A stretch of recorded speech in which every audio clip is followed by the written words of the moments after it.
come get in the kitchen with me to make some food for my kids, which I already ate, but still talking about. Well, really, it was my son that was still talking about. He was hungry, but so I'm making some meatballs and spaghetti. I did homemade meatballs. I used some ground meat and some sausage, and these are the seasonings that I put in it. And I also did 2 eggs.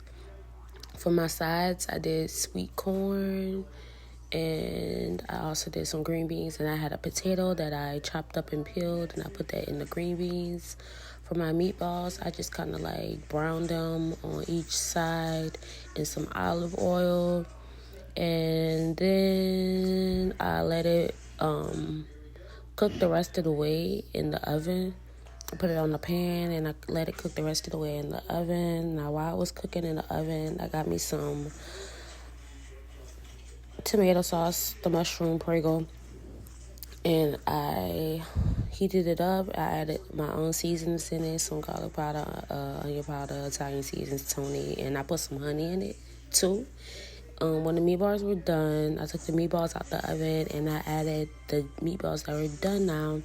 I put those into the sauce. I kind of just let it steam. Now for dessert, I decided to do banana pudding. So I had 2 packs of Jell-O boxes. I used vanilla and banana cream flavor. And I used about 3 or 4 cups of milk.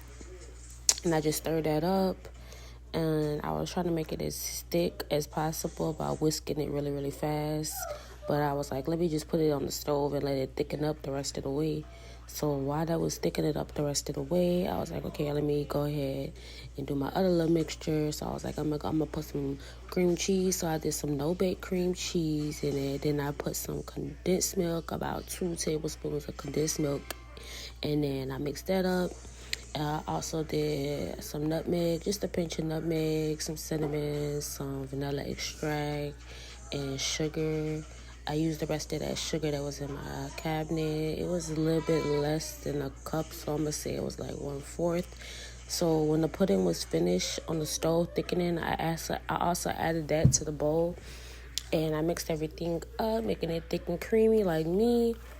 And then I was like, let me add some whipped cream to kind of like get rid of the sweetness. So I added some whipped cream in there, and instead of like whisking it, I folded it so it wouldn't be too thick, more like creamy and buttery looking.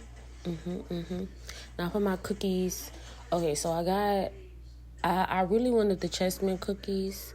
So I went to the store and I was looking for that, but they didn't have the chessmen cookies. So I just got the Pepperidge butter circle cookies and some vanilla wafers. And I just used that as my base. I put that down as my base, and I put my little pudding mix on top of the cookies. And I chopped up 2 bananas. I put some of the bananas on top of that pudding. And then I just kind of did the same process, and I kept layering it and layering it. Those Pepperidge butter circle cookies are so dang good. I was about to sit there and eat the whole thing, but I was like, let me stop, and I started just breaking it up with the vanilla cookies, and it came out so good at the end. But y'all about to see. But make sure you spread everything evenly so that all the cookies are covered. My camera died. I'm like, why I skipped? Yeah, my camera did die. But when it charged back up, I was like, let me do a little razzle dazzle on top. So I had some of the pudding mix left over and a little bit of whipped cream. So I mixed that up together. And it was mainly just a lot of whipped cream to make it like more looser.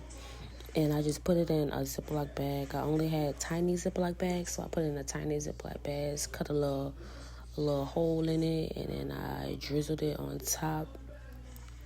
Yeah, but it was mainly just a lot of whipped cream and a little bit of the pudding mix. And I just drizzled that, crumbled up some cookies, made it look pretty.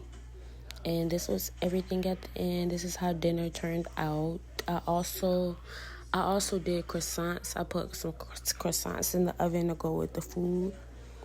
This is the meatballs, the corn, the green beans. And after letting the banana pudding sit, I was like, let me try it. I didn't want it to be like too crunchy, or I really didn't want it to be mushy neither. But you know how you gotta let banana pudding sit. But this is like the first bite of me trying it, and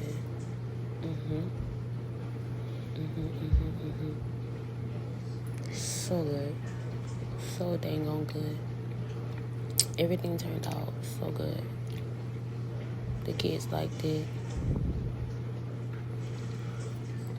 And I just kept going back in for another bite and another bite and another night because it was just so satisfying and so good.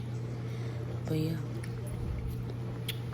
If y'all like this video, go ahead and press the like button.